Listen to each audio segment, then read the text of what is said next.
हम बकवास पर आपको खुश आमदीद। महरून ड्रामे की अगले किस्त में आप देखेंगे कि जफर साहब और नसरीन बेगम का आमना सामना होता है तो माजी की यादों से धुन छट जाती है। दोनों एक दूसरे से गिले शिकवे करते हैं। इनको तो अभी भी अंदाज़ा नहीं कि सारे फसाद की जड़ जाहिद था, जिसने दोनों तरफ आग लगाई, इन दोनों को एक नहीं होने दिया और ख़ुद इस सारी जायदाद पर सांप बनकर बैठ चुका है। जफर साहब उठकर वहाँ से चले जाते हैं। ऐसे में ज़ाहिरा अपनी सास के पास आती है, अम्मी जफर साहब कहाँ चले गए? जिस पर नसरीन बेगम बेध्यानी से कहती हैं, पता नहीं, शायद चले गए हैं। इनकी हालत देखकर ज़ाहिरा हैरान है। आपको क्या हुआ, कोई बात है क्या? क्या आप दोनों एक दूसरे को पहले से जानते थे? जिस पर नसरीन बेगम फ़ौरन मुकर जाती हैं, ऐसी कोई बात नहीं, मैं सिर्फ इन्हें जानती हूँ इसलिए कि वो तुम्हारे बॉस हैं और कोई बात नहीं।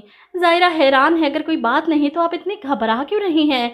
अब नसरीन बेगम इसे डांट कर चुप करवा देती हैं, लेकिन ज़ाहिरा के दिल में तो शक आ चुका है। वहीं ऑफिस जाती है तो जफ़र साहब भी यही सवाल करते हैं, तुम्हारी सास ने मेरे बारे में कुछ पूछा तो नहीं? जिस पर ज़ाहिरा कहती है, नहीं, अब इस तरह अचानक उठकर चले गए, इन्हें पता ही नहीं चला।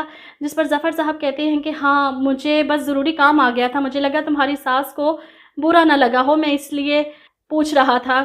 जिस पर ज़ाहिरा कहती है, नहीं सर, वो बहुत स्वीट हैं, ऐसी छोटी छोटी बातों पर गुस्सा नहीं करती।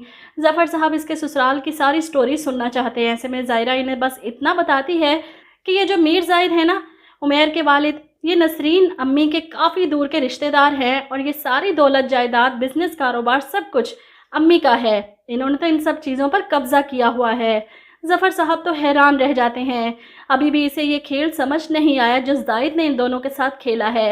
वहीं दूसरी तरफ आप देखेंगे कि ज़ोया उमैर को खुशखबरी सुनाती है और यहाँ पर उमैर तो खुशी से उछल ही पड़ता है, बाहर जाता है, अपने बाप से कहता है, आपके लिए बहुत बड़ी खुशी की खबर है, आप दादा बनने वाले हैं। ये सुनकर मीर ज़ाहिद को रत्ती बराबर भी खुशी नहीं हुई, उल्टा वो परेशान हो जाते हैं कि उमैर तो वैसे ही इनके हाथों से निकल गया, बच्चे का सुनकर अब और भी ज़्यादा ज़ोया का कलमा पड़ेगा। ज़ोया भी सामने बैठी थी जब उमैर ये खबर सुनाता है, वो बड़े गौर से अपने भैया मामू के चेहरे के एक्सप्रेशन देख रही थी। उमैर के जाने के बाद ज़ोया अपने भैया मामू से कहती है, वैसे कितनी मज़े की बात है ना, सारी ज़िंदगी आप इस दौलत को इकट्ठा करते रहे, इस्तेमाल कौन करेगा? मैं।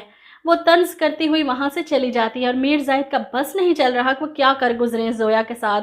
वहीं दूसरी तरफ उमैर की ख्वाहिश के मुताबिक मीर ज़ाहिद ज़फ़र साहब को फ़ोन करते हैं कि मैं मीर फार्मा का मालिक मीर ज़ाहिद बोल रहा हूँ, मेरे बेटे की ज़िद है इसलिए आपको फ़ोन कर रहा हूँ। इनकी आवाज़ सुनकर ज़फ़र साहब हैरान हैं, आपकी आवाज़ ने मेरी बहुत पुरानी यादों पर से धूल झटक दी है। मीर ज़ाहिद की आवाज़ सुनकर इन्हें याद आ गई वही आवाज़ जिसने स्टेशन पर फ़ोन करके नसरीन के मरने की इत्तला दी थी। इसलिए बात को बढ़ाते हुए कहते हैं कि ये बताइए कि अर्श पर रहने वालों ने फ़र्श पर रहने वालों को कैसे याद किया? जिस पर मीर ज़ाहिद हुक्म सुनाते हैं, मैं चाहता हूँ कल शाम 5 बजे आप मेरे ऑफिस में आकर मुझसे मिलें। ये सुनकर ज़फ़र साहब कहते हैं, किस सिलसिले में? और ये तो मिलकर ही बताएंगे कि मीर ज़ाहिद इसकी कंपनी ख़रीदने में इंटरेस्टेड हैं और ज़फ़र साहब इन्हें साफ इनकार करके आएंगे। जब सब कुछ इनको समझ आएगी कि इनकी और नसरीन बेगम की बर्बादी के पीछे ये शख्स है तो मीर ज़ाहिद से बदला तो ज़रूर लेंगे।